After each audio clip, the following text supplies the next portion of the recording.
Para po sa ika-6 na pagsisindi ng kandila para sa masunurin mula sa pangunguna ni Scout Giberia A.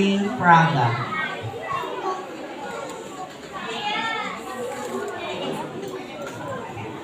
Ika-6 na kandila, batas ng scout. Ang scout ay matapat.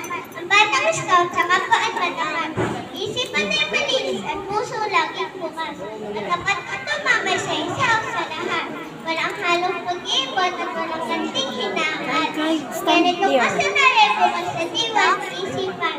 There, yan, Naman sa stay. iba ay karangalan. Backward, Iyan ang yan, lagi stay na lang. basic nitong batang scout sa araw-araw. Para po sa ika-7 pagsisindi ng kandila para sa masunurin mula sa pangunguna ni Scout